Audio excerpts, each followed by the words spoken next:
Welcome everyone to the Q&A session for our upcoming course, Your Well of Being, the 7-week journey to accelerate your body's natural ability to self-heal and experience energy practices to prevent disease, improve sleep and immunity, and cultivate more meaningful relationships.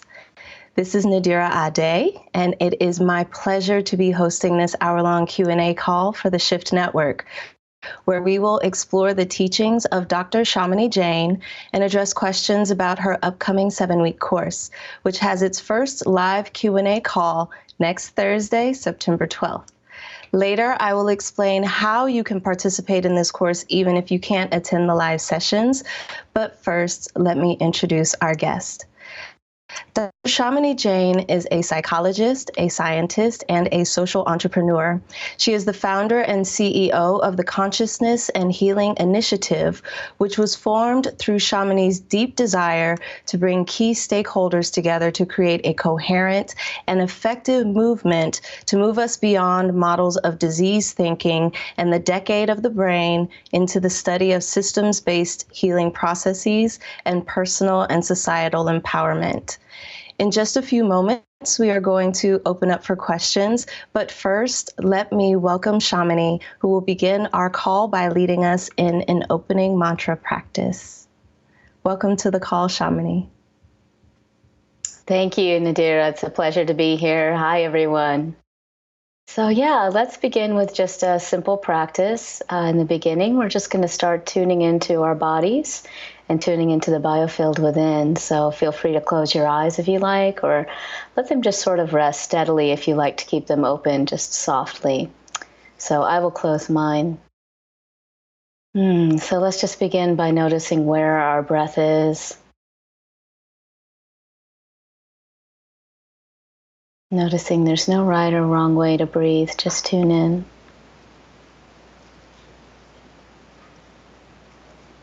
Let's feel our feet on the ground. Just tuning into the body.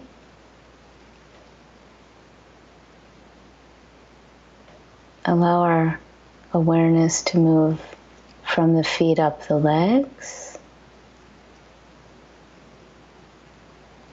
into the hips, belly,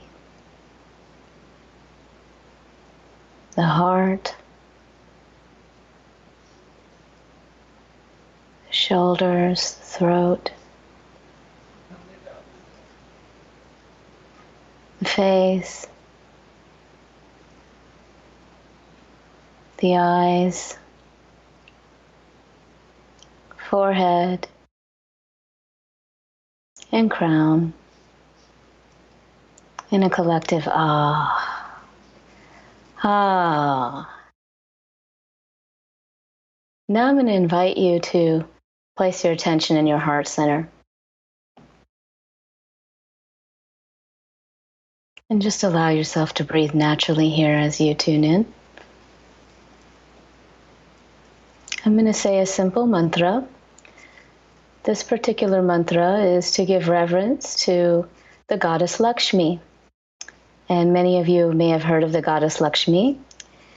She is known, of course, as the goddess of wealth and prosperity, and there's so much depth to Lakshmi, actually. She is really the goddess of abundance and flow and health in many different forms. So this mantra will give reference to her, and for those of you who know the mantra, feel free to say it, or just simply listen with your heart.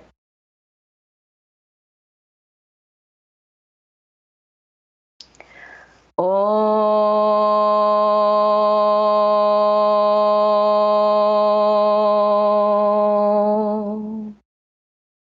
Mahadevi cha vidmahi Vishnu patni cha dhimahi Thanno Lakshmi prachodayat Svaha.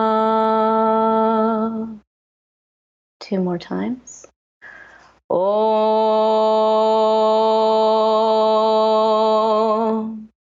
Mahadevi cha vidmahe Vishnupatni cha dhimahi Thanno Lakshmi prachodayat Svaha.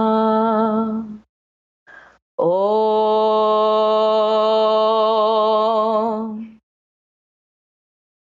Mahadevi cha vidmahe Vishnupatni cha dhimahi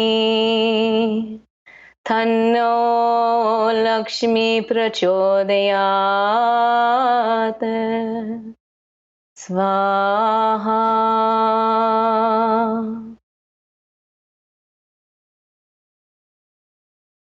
And if you like, you can open your eyes. Thank you. That was delicious. Thank you so Thank you. much. We're going to Lakshmi take is delicious. She really is. Now I have to reground and recenter. That was beautiful. Thank you. No problem. So to everyone listening, we're going to take the rest of our time together to dive into questions for Shamini as we prepare for her upcoming course, Your Well of Being, which has its first live call next Thursday, September 12th. Please note that the format of this course will be slightly different if you've done courses with us before, and that we will be releasing the teaching videos each week on Tuesdays, and then you're welcome to join Dr. Shamini on Thursdays for the live Q&A sessions. If at any time during this particular call you want to learn more about this 7-week course, please visit wellofbeingcourse.com to see the full description. And now let's get started with the questions. First, if you have questions for our outstanding customer service department, you can contact the customer support team directly at support.theshiftnetwork.com. And if you have a question for Shamini, just type your questions in and I'm happy to read them. And one quick heads up, we will not be able to offer personal diagnostic information or questions on this call. And so let's dive in. The first question is from Kirsten, who says, how can we work with the intelligence of our biofield to transmute electromagnetic frequencies, which are thought to be challenging to our physical, emotional, or mental health, such as 5G? Great question. There's a lot of concern about 5G, obviously, as you know, Kristen and others. So, one of the things that we learn in biofield practice and to a degree in biofield science, as my healing teacher, Rosalind Briere, might say, is the biggest aura wins, right? And certainly 5G seems to have a massive aura. It's really important at this point in time with all of the kind of influx of radiations that we have, that we keep our biofields as strong as possible. And that includes grounding. And even basic things, believe it or not, like exercise. So the stronger we are in our bodies, the stronger our grounding is, the stronger, our root is, the more we're able to, if you will, fend off unwanted or unharmonic frequencies in our body. Now, that's a partial answer. Do we know all of the effects of 5G right now on health?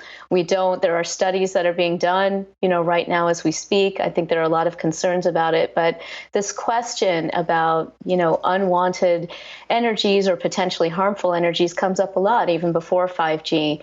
One of the most important things that we can do is stay grounded in our physical bodies and really cultivate a strong biofield.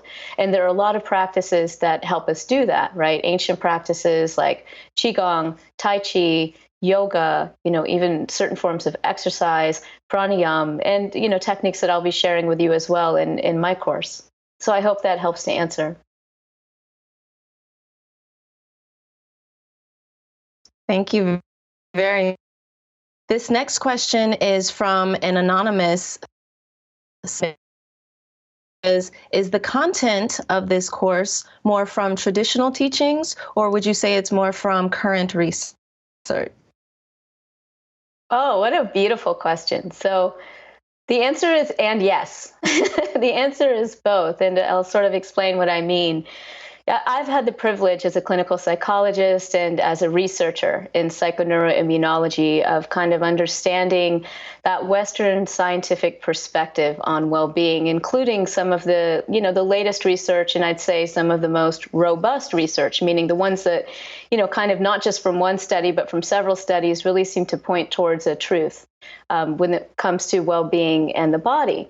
So I'm going to be sharing some results of that research, and also in the resources section and every module kind of pointing you to actual scientific studies and literature and unpacking that a bit for you. But I'm also going to dive into practice, because what I have personally realized through my own personal practice and my own spiritual development at this point is that these Western concepts of well-being, and we can dive into this more, certainly I'm going to be in the course, these facets of well-being that we're talking about from the research literature are completely something that we cultivate from the inside. So we don't have to go outside to get well-being. It's all stemming from in here. And the ancient practices of mantra meditation, other types of meditation, deeply sensing into the elemental energies of our biofield will actually help us to cultivate that well-being that we're seeing in science actually has these health effects that were mentioned earlier, like better sleep and, potentially better immunity and so forth. So it's science and practice. Yes, and yes. Yeah. This next question is from Laurel, who says, how in depth will you go in relation to the goddesses? Mainly prayers, or will there be background and context? Thank you. Well, I'm open. As of now, we're really talking about more of the mantric sounds that we'll make, the vibrations that we may make within ourselves to connect with those goddesses. So I was not planning on doing a very in-depth review of the goddesses. There are many, as you know, but certainly will point to them in my resources for further information for those who are really interested in taking a deeper dive. In terms of the goddesses too, I will obviously be drawing from the Vedic traditions when I speak about the goddess energies, but there's so many. It would really be great to have a full course that is really developed into this particular, area, which is the goddess, and really exploring those from all of these different cultures. So hopefully Shift will have a course like that. Maybe we'll do one like that. Thank you so much. This next question is from an anonymous person who says, can you speak to where does fear come from when manifesting in the body? Great. So there are different schools of thought about this. I'll share with you mine. A lot of people talk about the root, or the first chakra, the Muladhara chakra, as being the root of fear. I disagree with that, actually. I feel that the root chakra is really your state of being. There are actually no effective labels to your state of being. It is, in the development of the second chakra, the Svadhisthana chakra, where we begin to have our mental emotional formations and what we might call our first feelings. And this is also kind of depicted if you look at the descriptions of the second chakra, which we'll go over in more detail, the vrittis, right? So when we have emotions, really strong emotions like fear, they're generally rooted in something that's happened to us, right? Either in this life, or if you believe in past lives, in past lives. So we carry that karma with us. And that karma, from the Vedic perspective, may in fact, be related to the first chakra. But the actual feeling of fear is something that we encounter when we start tapping into the second chakra. And it's also something that we can release there as we learn how to wash emotions. And that's a practice I'll be sharing with you in the second module of this course. Perfect. This next question is from Foad, who says, how do I heal trauma? Which is a very big question, but one that I know many people are really wondering about. Yeah, Foad, thank you for that question. I think probably everyone here has this question. I certainly would say I would also have that question. One thing I would say is that there are many ways In fact, I would invite you, if possible, to check out a webinar that we did at the Consciousness and Healing Initiative with a therapist whose name is Julie Yao, who has been working in private practice to work with people with trauma for many, many years. And we talked about this from a biofield-based point of view. And she and I had some discussions around this because, there's one school of thought that says, you need to kind of bring trauma to the surface to recognize it and release it. And then there are other schools of thought that say, no, you don't. What I would say is that trauma is certainly a pattern in the biofield that can be released. I'm not convinced that you have to be 100% conscious of it or that you need to re-traumatize. Obviously, I mean, certainly, from the clinical psychology point of view, we know that things like exposure therapy, where you have somebody sort of recount and rethink about their trauma, can be helpful for some, but for most, it's not tolerable. And we've also learned that there are other approaches that are just as effective and less noxious, if you will, less hard to do for the individual. So can you address the release of trauma through a biofield approach? Yes, you can. Do you need to bring it all to the surface? Debatable. One thing that you can do, though, is the more you tap into the elemental energies of the chakras, and depending on the nature of what you're dealing with, you may want to work with a professional one-on-one, right, to supplement what you're doing here in this course. Simply tapping into those elemental energies and learning how to move energies helps to release stuck patterning that we no longer need, and we will be learning that aspect in the course. Beautiful. This next question is from Kate, who says, how do we protect our crown and solar plexus? There are a lot of questions, I think, about protection, from negative energy. And, one of the questions one might have for that question is protect from what? I go back to strengthening your field and strengthening your spiritual connection. So there are prayers, there are mantras that help to dispel negativity, and we'll be working with those. There are also just basic practices for strengthening your field. We can think about this as a resonance phenomena. The more your field is resonant with certain energies, the less resonant it is with others. So the less, worrying about protecting yourself becomes an issue. Now, if you're in a work environment or another environment where, there's just a lot of stuff going on, maybe there's a lot of illness, anger, whatever, different kinds of energies that are there. Learning how to be grounded and strengthening your field is the first. And then there are specific mantra practices that you can engage in that will help, kind of keep the field vibrant, alive, and spiritually aligned. Beautiful. This next question, this person says, I always feel so tired. Can you give some insight into ways that I can address this? Yes, these are a lot of first chakra questions. It's really cool. And this is the state of things, right? I mean, I wish I could see you all so I could say who here feels tired more often than not, right? So this is kind of the cost of living in the kind of society that we live in today. And yet there are solutions.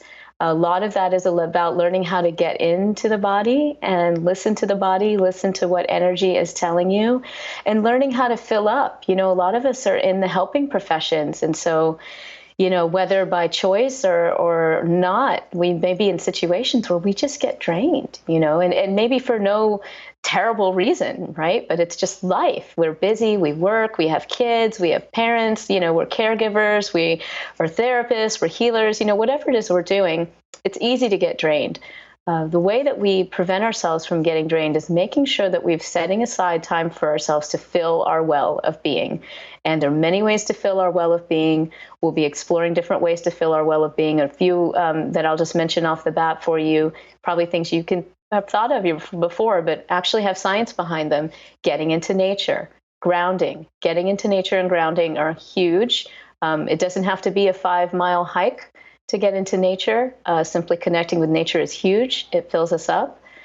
taking time to nourish ourselves in the right way, taking, simple rest time. That's part of it. That actually all does nourish your lower body. It nourishes your first chakra. It nourishes your second.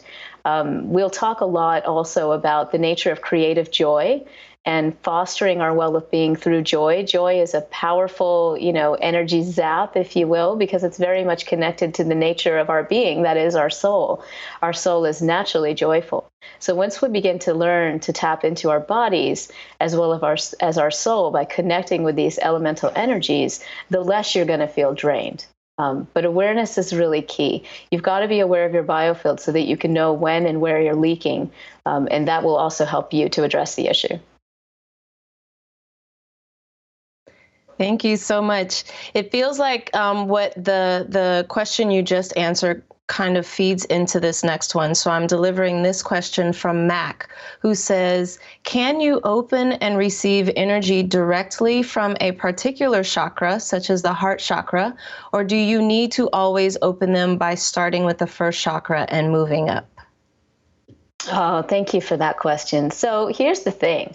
Our chakras, just like our, physical bodies, all of it, are super dynamic. I mean, we're literally just vibration, that appears solid. So the short answer to your question is absolutely, you can open any chakra you wish at any time, and it doesn't have to necessarily be a linear thing. Having said that, there are guidelines that have been suggested by spiritual, traditions worldwide, and they're different, right? Some people say start with the crown and then go down into the head.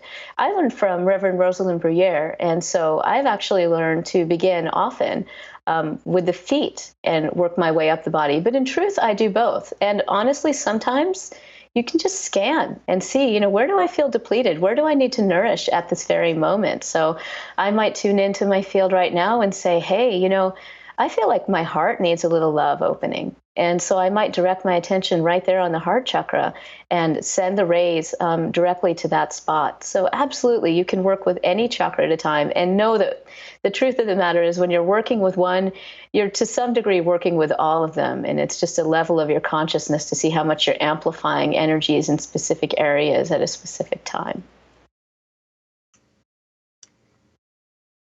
Thank you so much.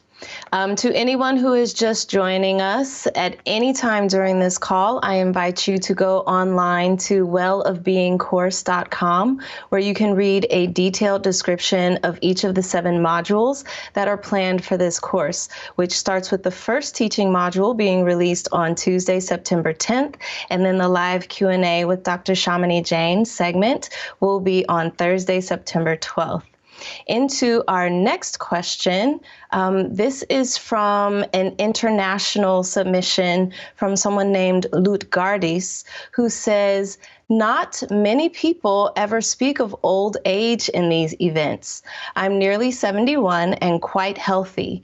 Due to battle scars, as Clarissa Pinkola Estes beautifully names them, I have some digestive and joint problems, and since menopause difficulties, staying asleep long enough. 5 hours is my maximum. I move a lot, eat well, take homeopathy. Most of the time, my well-being is a well I tap into. I regularly meditate, I love nature, have a couple of dear friends, and am creative. Are there special exercises, perhaps chakra exercises, that I can use to improve my sleep? Because I presume that this chronic sleep shortage is not good for staying healthy in the long run. I feel blessed, and may you be blessed by life too. Oh, how beautiful. Thank you. That's just such a beautiful description of your beautiful life. Thank you so much for sharing that with us. And absolutely, without a little bit more detail, it's hard to make specific recommendations, but here are a couple of things I'd invite you to consider. As we get older, it's not even so much that our sleep cycle shortens as most people think, but our circadian rhythm actually alters. And so what we find is that as we get older, our tendency is to actually want to sleep earlier, and we fight it. I'll just speak for, some of the elderly folks that I know, or, folks that are just a little bit more elderly than me. But, this is true for anyone, 65 or older, and, even in our 40s and beyond.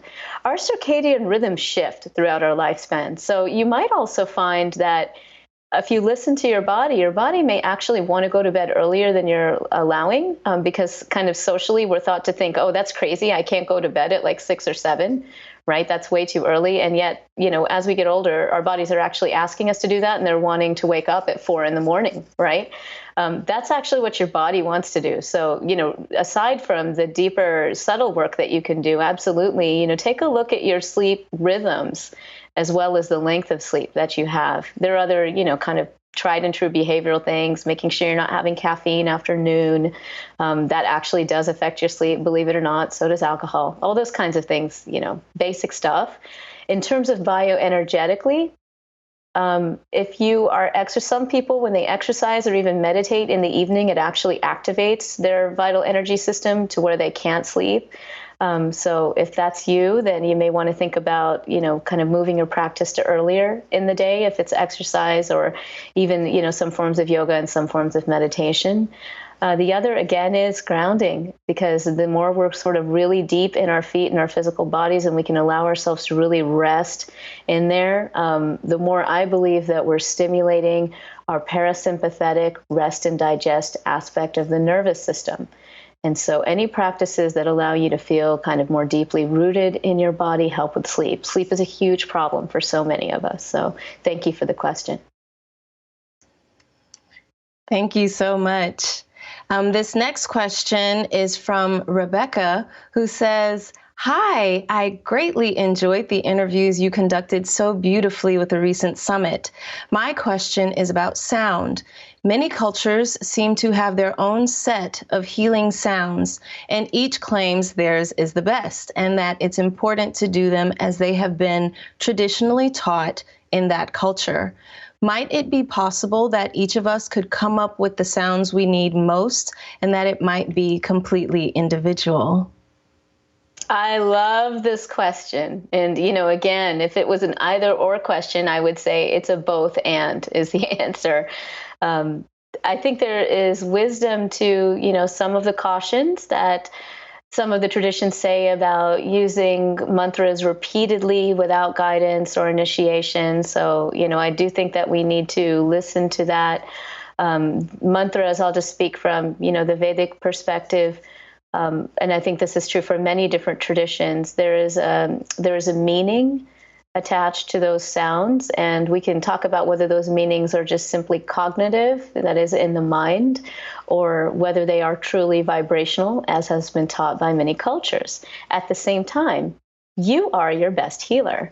You are your best teacher. And, I will say, as a singer, right, as a lifelong singer, creating your own inner sound currents is one of the most powerful self-healing practices you can do. And, we can go over some of these in the course. So besides the mantras, they're just simple sounding exercises where you just follow your guidance. Absolutely. You can do inner sirens, and, releasing with sound is a huge way of discharging unwanted energy or unneeded energy.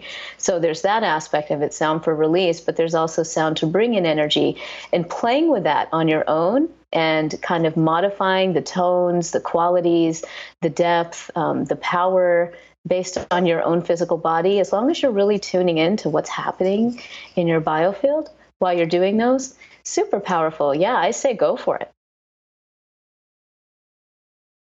I'm going to be singing with a new consciousness this week.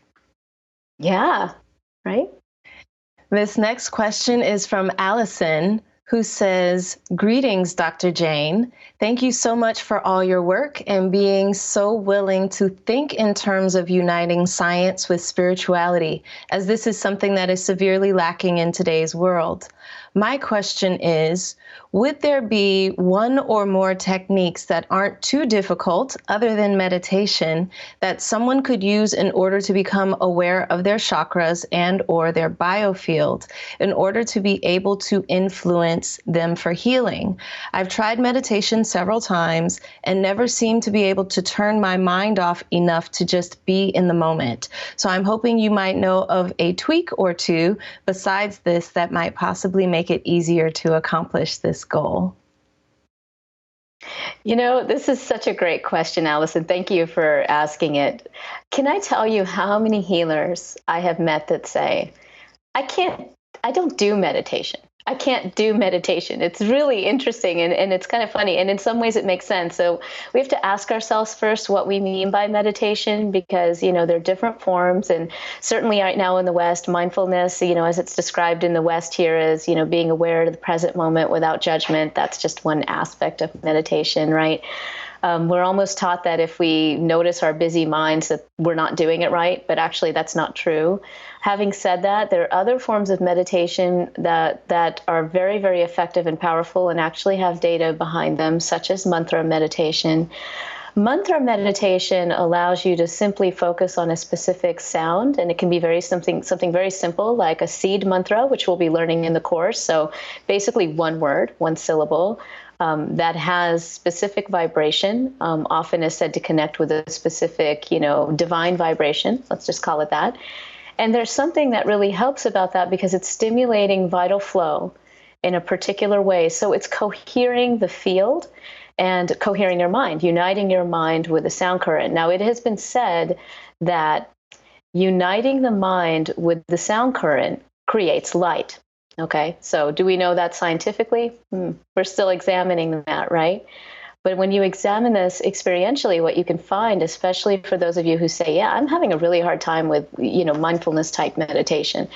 Mantra meditation can be really helpful because the mind is focused on a single syllable. It gives the mind something to do, and you're actually generating energy in a way that you're uniting mind with sound in the body.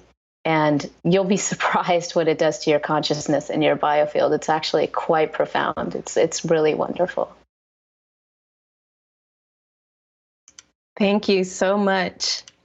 This next question, hold on one moment, we're moving back to the questions. This next question is from Johanna, who says, would you say the biofield is the same as the auric field? Thank you for that question, Johanna.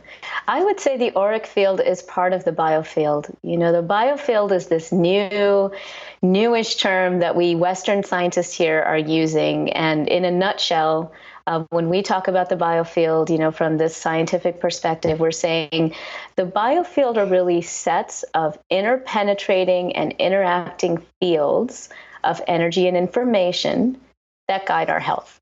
And so that includes aspects that we measure that are electromagnetic, like you put an EKG on your heart and you look at the electromagnetic readout and it tells you something about your heart's functioning, right? Same thing with the brain, other aspects. We can measure the biofield of the cell. We can measure the biofield of the earth. The aura is something that, we have heard about in other traditions too. Like in Jainism, for example, there's something called lesha, which actually reflects, what they would call the subtle energy emanations that have to do specifically with your emotions and your emotional state. And is that the same thing as aura? Well, it depends on how you define aura. All of these aspects are part of the biofield. Some are subtle, some are not. And so we're just, what we decide to focus on ultimately is, what's going to drive our health. So if we believe that everything is bioelectromagnetic, then we're going to work with that lens. If we're really interested in these more subtle vibrations, as we might see and feel with the chakras, then we develop a more subtle intelligence, subtle knowing, and we work with that to foster our well-being. Thank you so much. This next question comes from Scott, and it's got a list. I'm warning you in advance. Scott says, as it relates to getting and staying in alignment or raising your vibration, in what order of importance to focus or do more often would you rank breath work, meditation, yoga, crystal sound bowls or binaural beats, walking in nature, affirmation and prayers, and or making sure your thoughts and emotions are always loving and positive for your highest good? Scott, I would say the number one practice is the one that connects you most deeply with your soul nature, because that's where you're raising your vibration. You know, what my friend Eileen McCusick would say, really, it's raising your voltage, however you want to describe it. If the goal is to live with more kindness, compassion, balance, harmony, then any practice that leads you back to your soul is going to be the most powerful one. So I hope that helps. Thank you very much. For this next question, this person would like to know, can you speak a bit on how I can use this course to practice speaking well-being into my family and the people around me? So, a while ago, I went to go see a Jain nun, actually several of them when I was in India. And I asked her, for all the secrets or the understandings of healing. And the first thing she told me was, you want to understand healing? First heal yourself, right? And it's the same thing with our families. We live by example. So the number one thing that we can do to sort of bring the vibration and the understanding of well-being into our families is first to bring it to ourselves. Now, I know sometimes we feel like, oh, but that's selfish, or, I shouldn't just be focusing on myself. I've got a whole world to heal out there. Yes, you do. And it really does start with you, because once you're vibrating that, people will come to you and they'll ask you questions. And you're not forcing it down their throat. You're just simply vibrating it. And in fact, they pick up on those vibrations, they feel at ease, and then they want to know more. Then they're like, hey, what are you doing anyway? Tell me a little bit more about the practice you're doing. So that's the way I would approach it. We've certainly seen success in our families that way. So. Thank you. Sandy says, I'm just wondering how this information feeds into mainstream paradigms for best practice treatment paradigms for mental health. Oh, beautiful question. Thank you. So the way I would approach it, I'm assuming you're a mental health worker of some sort, maybe a social worker, psychologist, a doctor, something like that. As you know, the Biofield work is still not 100% mainstream, although we have evidence and data to support its effects. When I would work with, a patient, say, in a mainstream healthcare system, if I were going to teach them some of the things that you'll learn in the course, the first thing I would do is share with them the frameworks and the data that I'm going to share with you around these aspects of well-being. And I'll just name them without getting too nitty-gritty, because we're going to do a deep dive into this later in the course. But there's what we call hedonic well-being, which is essentially, emotional well-being, let's say. And there is relational well-being, which relates to eudaimonic well-being. Eudaimonia actually translates into guarded by benevolent spirits. So there's a spiritual well-being aspect to this as well. So I would frame it with my patients or my clients as, there are all these different facets of well-being that we have found through scientific studies affect our health. They affect our immunity, they affect our hormones. There's studies actually showing that increases in these different aspects, relationships, emotional well-being, spiritual well-being, even affect our lifespan, right? But the question is, how do we get them? And so we teach them about how to tap into their body. You can talk about embodiment practices. You can talk about it that way if you think subtle energy is hard to talk about. And lead them to some of the practices that I'm going to share with you.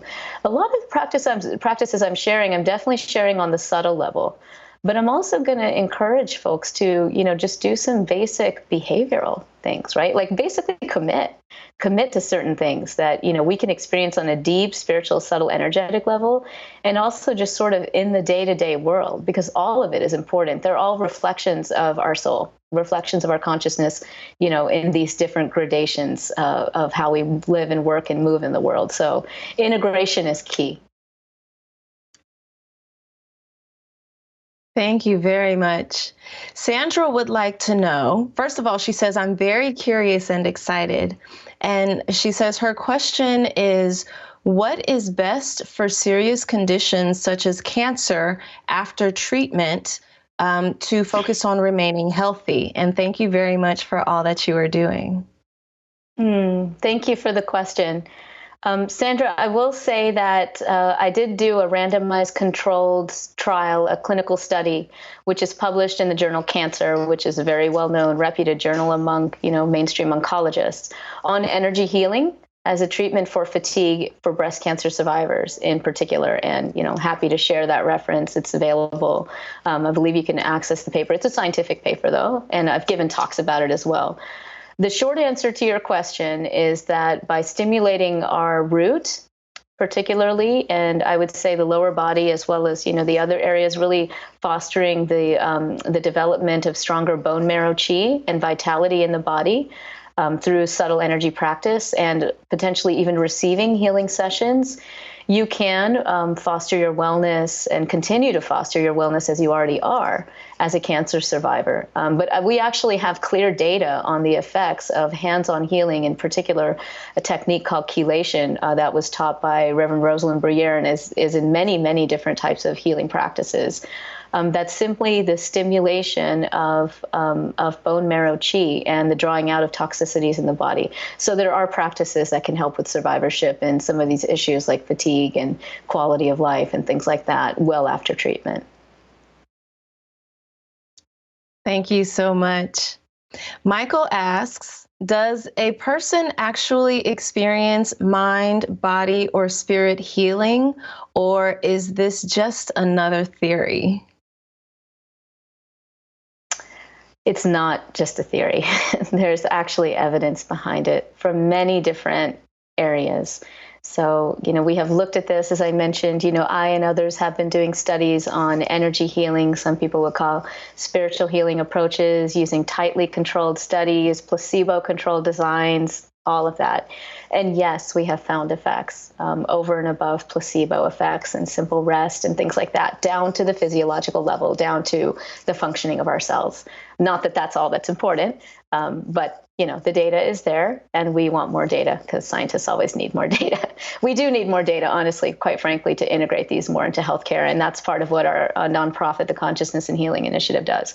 But you can also look at the placebo literature, and I've got talks on my webpage, free talks. You can check them all out to talk about the evidence and how we need to kind of reframe our understanding of placebo. To understand that it's really consciousness that's driving the effects. So there's evidence there, lots of evidence to suggest that consciousness is fostering healing in all these different ways. And through, again, neurobiological pathways, are shown to be active during these so-called placebo responses. There's also the spontaneous remission literature. And, my friend Kelly Turner has written a wonderful book that I invite you to check out called Radical Remission. She's actually building a documentary on this now where she examined the common factors of all of these folks who experience what are called, quote, remissions. The truth is, what we call spontaneous remission is just stuff that we're not really understanding or articulating very well in science. There are common factors there.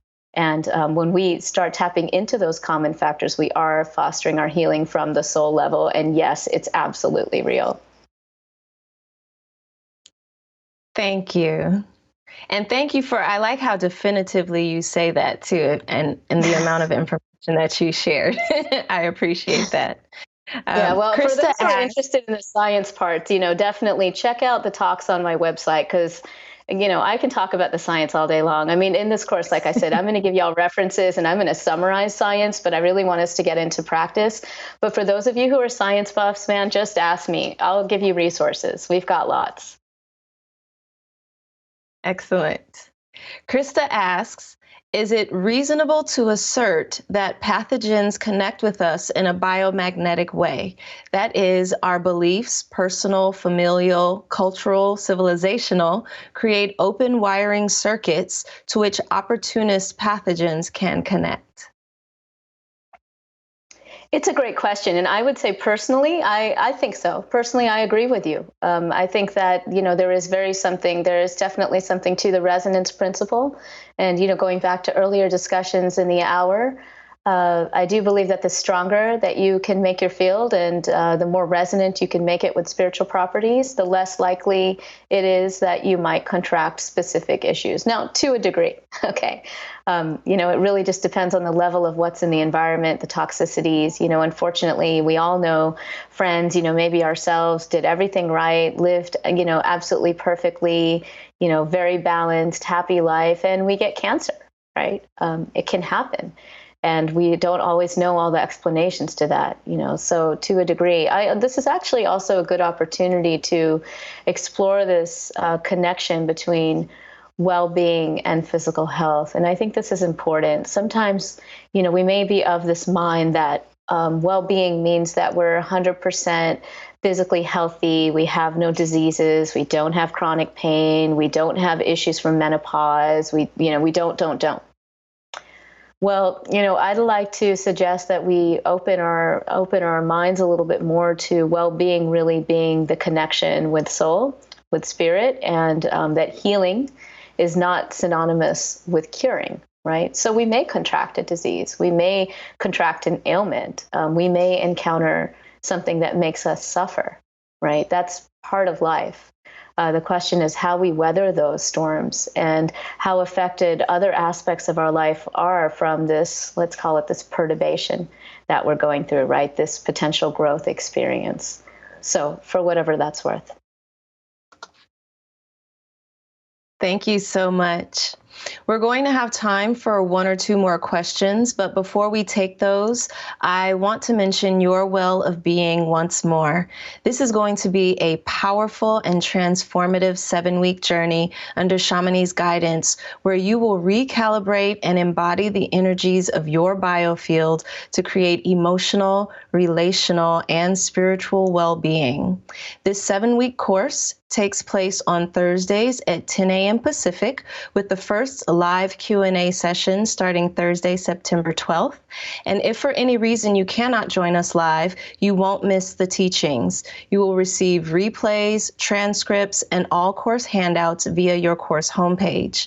Also, I would like to remind you that we offer a no-risk, money-back guarantee on our courses, giving a full 2 weeks until September 26th in this case, to make sure that you absolutely love it. And as an added option, all participants are welcome to connect via a private Facebook community group so you can stay in contact with one another. And everyone who registers for the course will receive the Your Well of Being bonus collection, which include the following bonuses: the 3 clairs, clairvoyance, clairaudience, and clairempathy, which is a video interview with Shamini Jain and Cindy Dale; transforming trauma, the role of the biofield, a video interview with Shamini and Dr. Julie Yao; and the heart's guidance, an audio meditation from Dr. Shamini Jain. Shamini, can you speak a little bit about what you are most looking forward to sharing in this upcoming course? Oh my gosh. I'm a wisdom stream integrator. I mean, that's part of what I do. And for me, it's really the thing that I'm most excited about is to bring people to practices that they can actually engage with and continue to engage with beyond this course to full the well of their being. I'm excited to share the science, no doubt, and connect that wisdom stream to the ancient tradition wisdom stream so that we can really begin to connect the dots. But that's just a personal passion of mine. My biggest excitement is for you to really, augment your skills, to dive into the well of your being and foster well-being at any time, any place, without the need of a device, without the need of an external person, and know that it's all really within you. Thank you so much. So I think we've got time for 2 more questions. The first one is from Michelle, who says, can you please speak a bit on how I can strengthen my biofield, as I find at the moment that my field is very porous, and I notice that I can feel energy from many of the people who are entering my field of consciousness. Thank you. Yeah, again, I wish I could see a show of hands for that, right? It's an issue with every empath, right? Grounding. We're going to go over this in great detail. This is a common issue. Some people can't even tell whether they're feeling other people's feelings or whether they're feeling their own feelings. As we move through the triads in this course, I call them the self-awareness and authenticity triad, which are the lower three, the transformation triad, which are the middle three, and the transcendence triad, which are the top three. We're going to start learning how to discern, first of all, our own feelings from others, which may or may not be your particular issue. But being grounded in the body and being able to really recognize in the moment what's happening with my connection, my reaction, and how do I work with it? How do I wash an emotion away? How do I release something that's not mine is going to help you immensely with keeping your field strong. So, what I would say is sometimes we feel like, oh, we've got to make our fields less porous.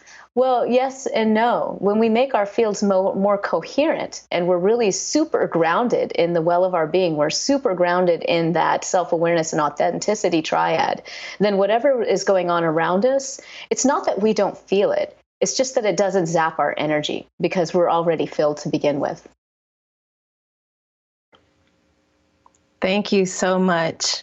And so this next person asks, it feels as though you were heading in this direction with your question, or your last answer. So I want to offer this question from Romika, who says, can you speak a bit to how I will feel at the end of this program? Beautiful question. Wow, what a question. Well, I hope you feel your soul's bliss, right? That's what I'm going for. Honestly, that's what I want for you. I want you to be completely filled with the well of your being and know that you can foster it on all of these different levels.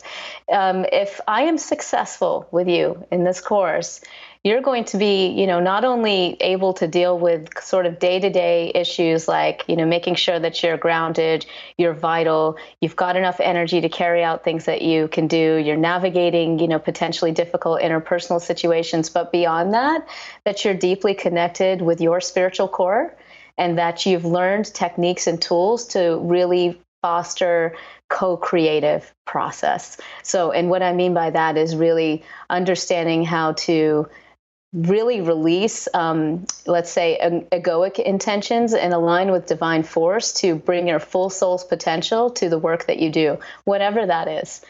That's the promise of your full well of being. As we kind of move up the chakra triads, we'll be experiencing this. So. That was lovely. And you answered so quickly. We've got time for one more question. So I'm going to offer you, Kat's question, who would like more information on how to instill a daily energy self-care practice. Thank you for that question, because you've just highlighted, one of the key things that I hope that you will take away from this course is that having a practice is important. And I hope you'll also learn that ultimately there's no one practice, there's no one way, there's no one mantra, there's no one meditation, there's no one breath practice, right? The best practice is the one that you can commit to, period. And that's where you start. And your practices may shift over time, and that's okay. The commitment is what's key, and actually setting up a set time, a ritual, a time where you really invite yourself to connect deeply with your soul, spirit, guidance, however you describe it. So tapping into the body, tapping into spirit, spiritual fulfillment, and the wellness and the deepness of your being is what's most important.